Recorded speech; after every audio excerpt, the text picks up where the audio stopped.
ఇప్పుడు కూడా 317 తీసుకొచ్చి లోకల్ నాన్ లోకల్స్కి ప్రయారిటీ ఇస్తారేంది సార్?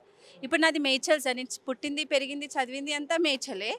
నేను జూనియర్ అని నన్ను రంగారెడ్డికి ఇసిరి పడేసారు సార్.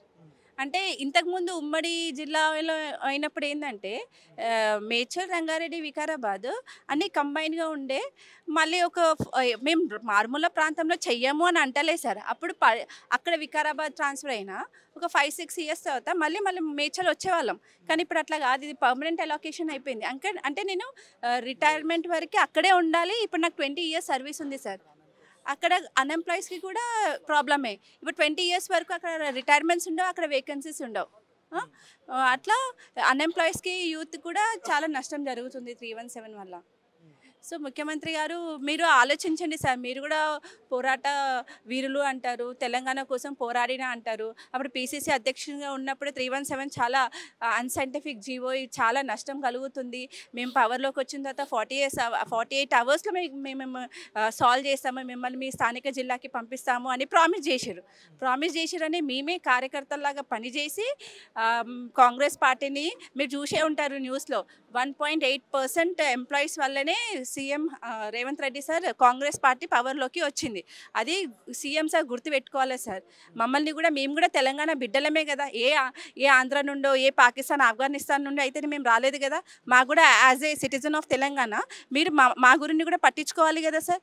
మమ్మల్ని పట్టించుకోకుండా స్పౌజ్, మ్యూచువల్, మెడికల్ ఇవే ఇచ్చుకుంటూ పోతున్నారు సార్. ఇది ఆల్రెడీ బీఆర్ఎస్ ప్రభుత్వం ఉన్నప్పుడు ఆల్రెడీ ఇచ్చినయే ఇప్పుడు మీరు ఇస్తున్నారు.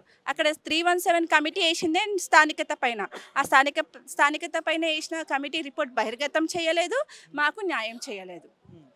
ఇప్పుడు మేము అంటున్నాము ఏప్రిల్ 14th వరకు మాకు ఏదో ఒకటి అనౌన్స్మెంట్ రావాలి.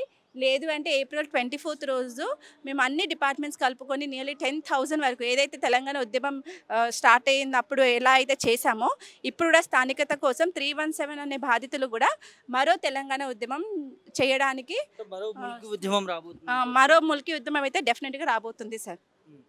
సో ఎందుకు ప్రభుత్వం గతంలో ఈ సమస్య పైన మాట్లాడినటువంటి రేవంత్ రెడ్డి గారు సో మీ గురించి కొట్లాడినటువంటి ముఖ్యమంత్రి అప్పుడు పీసీసీలుగా ఉన్నారు, ఇప్పుడు ముఖ్యమంత్రిగా ఉన్నారు. మరి ఇప్పుడు పట్టించుకోవట్లేదు కదా, ఏం చెప్తారు? ఎందుకు సార్ ఎందుకు పట్టించుకోవట్లేదు మాకు కూడా అర్థం అవ్వట్లేదు. ఎవరు సార్ని మిస్గైడ్ చేస్తున్నారా లేక ఈ విషయం సార్ వాళ్ళకి రేవంత్ రెడ్డి సార్కి రీచ్ అవ్వట్లేదా కూడా మాకు అర్థం అవ్వట్లేదు సార్. ఫైనాన్షియల్ బర్డెన్ అసలు లేనే లేదు 317 సాల్వ్ చేస్తే. మేము కూడా అర్థం చేసుకుంటాం తెలంగాణ గవర్నమెంట్ యొక్క ఫైనాన్షియల్ స్టేటస్ పొజిషన్ ఏందనేది మాకు కూడా తెలుసు. మేము కూడా టీడీఏలు పిఆర్సీలు ఇప్పుడే ఇవ్వమని అంటలే సార్, మమ్మల్ని కూడా ఇప్పుడే పంపించమని అంటలే.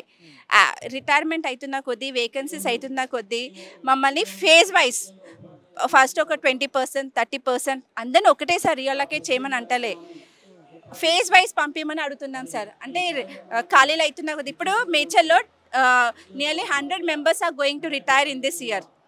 అంటే 100 వేకెన్సీస్ వస్తున్నాయి. ఆ 100 వేకెన్సీస్లో మమ్మల్ని ఫిల్ చేయండి. ఏ ఆర్థిక భారం లేదు సార్. ఎక్కడ చేసినా అదే శాలరీ ఇవ్వాల్సిందే మీరు. ఏ ఆర్థిక పరమైన భారం లేదు. ఈ 317ని వెంటనే సాల్వ్ చేయండి. మా జీవితాల్లో కూడా వెలుగు నింపండి ప్లీజ్ సార్, రిక్వెస్ట్ చేస్తున్నాం మేము. ఇంకా ఎన్నిసార్లు రోడ్డుపైకి రమ్మంటారు చెప్పండి. ఇంకా ఎంతమంది ప్రాణాలు కోల్పోవాలి చెప్పండి. అంటే ఇప్పటికే ఆత్మహత్యలు కూడా చేసుకున్నారు sir.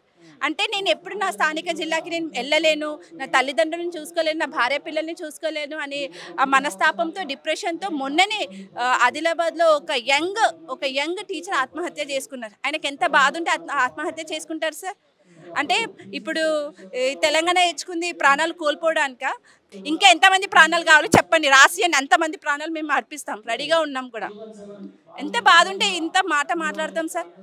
So Revanth Reddy sir please మా ఇష్యూ పైన ఫోకస్ చేయండి. ఇదో పెద్ద ఇష్యూ కాదు, పెద్ద భూతద్దంలో పెట్టి చూపిస్తున్నారు మీకు. మీరు కావాలి అంటే వితిన్ 1-2 అవర్స్లోనే సాల్వ్ చేసే కెపాసిటీ ఉంది మీకు.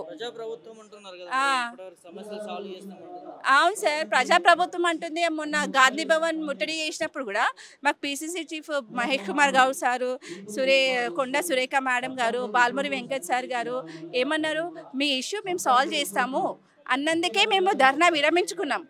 అట్లాగే మొన్న మొన్న అసెంబ్లీలో కూడా డిసెంబర్లో అసెంబ్లీలో సెషన్స్లో కూడా శ్రీధర్ బాబు గారు సార్ ఏమన్నారు అంటే 2 years కాదు 1 year కాదు వితిన్ 2-3 monthsలోనే మీ ఇష్యూ సాల్వ్ చేస్తాము అని అన్నారు. మొన్న ఎమ్మెల్సీ ఎలక్షన్స్లో కూడా మొన్న పొన్నం ప్రభాకర్ గారు మొన్న ఎమ్మెల్సీ గ్రాడ్యుయేట్ కౌన్సిల్స్ ఎమ్మెల్సీ అయింది ఎలక్షన్స్ అయినప్పుడు కూడా ఏమన్నారు అంటే మేము పెట్టబోతున్నాము అసెంబ్లీలో తీర్మానం చేయబోతున్నాం అన్నారు, కానీ ఇంతవరకు ఊసే లేదు సార్. అంటే మమ్మల్ని మభ్య పెడుతున్నారా, మమ్మల్ని వాడుకున్నారా, ఎలక్షన్స్ కోసం మమ్మల్ని వాడుకున్నారా అని అనిపిస్తుంది సార్. చేతులు ఎత్తేస్తున్నారు. అంటే సమస్యనే కాదు, మమ్మల్ని పట్టించుకుంటలేరు సార్. అంటే ఎలక్షన్స్ వరకు మేము గుర్తొస్తాము, ఎలక్షన్స్ అయిపోయిన తర్వాత మమ్మల్ని పట్టించుకోరా? మేము తెలంగాణ బిడ్డలమే కదా, మమ్మల్ని పట్టించుకోవాలి కదా, మీ ఆ రెస్పాన్సిబిలిటీ మీకు ఉంది కదా. సో పట్టించుకోండి సార్, మమ్మల్ని కూడా పట్టించుకోండి. మేము ఏదో ఆఫ్ఘనిస్తాన్ పాకిస్తాన్ నుండి రాలే సార్, మిమ్మల్నే కదా అడిగేది. ఎవరిని అడగాలి? గవర్నమెంట్ ప్రజాప్రభుత్వం అంటే మీ ప్రభుత్వం అంటే మిమ్మల్నే కదా అడగాలి. ఒక్కసారి మా గురించి ఆలోచించండి సార్, పెద్ద మనసు చేసుకొని ఆలోచించి. మీరు అన్నారు కదా ఒక మీటింగ్లో, నా మాటే శాసనం అని రేవంత్ రెడ్డి సార్ ఒక మీటింగ్లో అన్నారు సార్. ఎప్పుడు టీచర్స్ రిక్రూట్మెంట్ అప్పుడు, అపాయింట్మెంట్ లెటర్స్ ఇచ్చేటప్పుడు. సో మీ మాటే శాసనం. మేము పీసీసీ చీఫ్గా ఉన్నప్పుడు 48 hours సాల్వ్ చేస్తామన్నారు కదా, మరి మాట నిలుపుకోండి. 48 గంటలు వాళ్ళ అంటే వాళ్ళకే విజ్ఞతకే వదిలేయాలి. 48 గంటలు వాళ్ళకి కాలేదేమో, ఇంకా ఎన్ని గంటలు తీసుకుంటారో, ఎన్ని ప్రాణాలు తీసుకుంటారో. ముఖ్యమంత్రి గారికి ఒకటే సార్ రిక్వెస్ట్ సార్, ఇది రిక్వెస్ట్ సార్. మమ్మల్ని మా పిల్లల దగ్గర, నేను ఒక తల్లిని సార్, ఒక తల్లి ఒక పిల్లల దగ్గరే ఉండాలి సార్. పిల్లల దగ్గర తల్లి ఉంటేనే ఆ పిల్లల క్షేమాలు చూడగలదు. పిల్లల్ని నైట్ 4 గంటలకు వదిలేసి పొద్దున్న వాళ్ళు పడుకున్న తర్వాత 10-11 గంటలకు వెళ్తే ఆలన పాలన చూసుకునేది ఎవరు సార్?